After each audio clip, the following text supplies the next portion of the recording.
Shoshilinch xabar. Ogoh bo'ling. Mashhur qo'shiqchi o'z konserti vaqtida vafot etdi. Assalomu alaykum, hurmatli muxlis. O'zbekistonda va jahonda ro'y berayotgan eng so'nggi va muhim ma'lumotlardan doimiy xabardor bo'lmoqchimisiz? Unda hoziroq 3:5 uz kanaliga obuna bo'ling va bizni kuzatishda davom eting. Bugun, ya'ni 31-mart kuni, turkiyalik san'atkor Volkan Konak Shimoliy Kiprda o'z konserti vaqtida olamdan o'tdi. Bu haqida Cumhuriyet xabar berdi.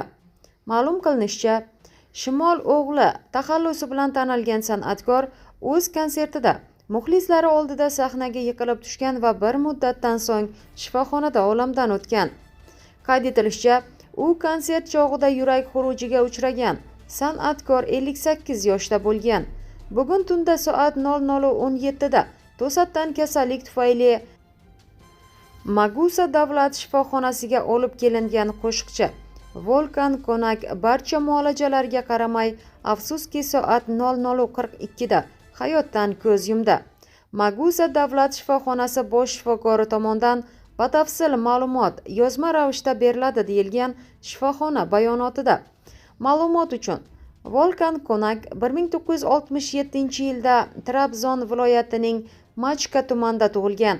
Machkada boshlang'ich va o'rta ta'limni tamomlagach, 83 va 84-yillarda Istanbul Turk musiqa davlat konservatoriyasiga o'qishga kirgan.